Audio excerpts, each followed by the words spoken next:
ನಮಸ್ತೆ, ನನ್ನ ಹೆಸರು ವೀರಮ್ಮ ಅಂತ. ನನಗೆ 74 ವರ್ಷ. ಈಗ ರಿಟೈರ್ಡ್ ಆಗಿ 14 ವರ್ಷ ಆಯಿತು. ಸರ್ಕಾರಿ ನೌಕರಿನಲ್ಲಿದ್ದೆ. ನಾನು 25 ವರ್ಷ ಸರ್ವಿಸ್ ಮಾಡಿದ್ದೀನಿ.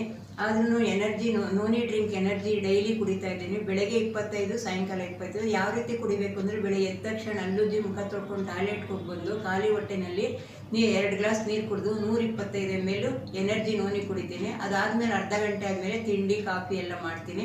ಮನೆ ಕೆಲಸ ಎಲ್ಲ ನಾನೇ ಮಾಡ್ಕೊಳ್ಳೋದು. ಸಂಜೆ ಎಲ್ಲ ಹೋಗೋದು ಬರೋದು ಎಲ್ಲ ತುಂಬ ಕೆಲಸ ಮಾಡ್ತೀನಿ. ಮನೆಯಲ್ಲಿ ಅಡುಗೆ ಮಾಡ್ಕೊಳ್ಳೋದು ಎಲ್ಲ ನಾನೇ. ಎಲ್ಲದರಲ್ಲೂ ಅನುಕೂಲ ಇದೆ ನನಗೆ. ಇದುವರೆಗೂ ನೆಗಡಿ, ತಲೆನೋವು, ಜ್ವರ ಏನೂ ಬಂದಿಲ್ಲ. ಸಂಜೆ 125 ml ಹೋದ ತಕ್ಷಣ ಸಂಜೆ 125 ml ಕುಡಿತೀನಿ. ಕುಡಿದ ತಕ್ಷಣ ಅರ್ಧ ಗಂಟೆ ಆದಮೇಲೆ ಊಟ ಮಾಡ್ತೀನಿ. ಅದರಿಂದ ನನ್ನ ಆರೋಗ್ಯ ಚೆನ್ನಾಗಿದೆ. ತಲೆನೋವು, ಜ್ವರ, ಮಂಡಿ ನೋವು ಪ್ರತಿಯೊಂದು ಏನು ಇದುವರೆಗೂ ನಾನು ಇಂಜೆಕ್ಷನ್ ತಗೊಳ್ಳೋಕ್ಕೆ ಹೋಗಿಲ್ಲ. ನನಗೆ ಆರೋಗ್ಯ ತುಂಬ ಚೆನ್ನಾಗಿದೆ. ಇದರಿಂದ ಆರೋಗ್ಯ ಇರೋದ್ರಿಂದ ಎಲ್ಲರೂ ಕುಡೀರಿ. ಅಂದರೆ 60 ರೂಪಾಯಿ ಒಂದು, ಇದನ್ನು 60 ರೂಪಾಯಿ ಇದು ಇಡೀ ಇದರಲ್ಲಿ ಎಲ್ಲೂ ಮಾಡಿಲ್ಲ ಈ ಥರ. ಇದನ್ನು ಡೈರೆಕ್ಟಾಗಿ ಕುಡಿಯೋದು, ನೀರು ಬೆರೆಸ್ಕೊಂಡು ಕುಡಿಯೋದ್ರಲ್ಲಿ ಅದರಲ್ಲಿ ಪವರ್ ಎಲ್ಲ ಹೊರಟೋಗುತ್ತೆ. ಇದರಲ್ಲಿ ನೀರು ಬೆರೆಸ್ಕೊಂಡು ಕುಡಿಯೋಂಗಿಲ್ಲ.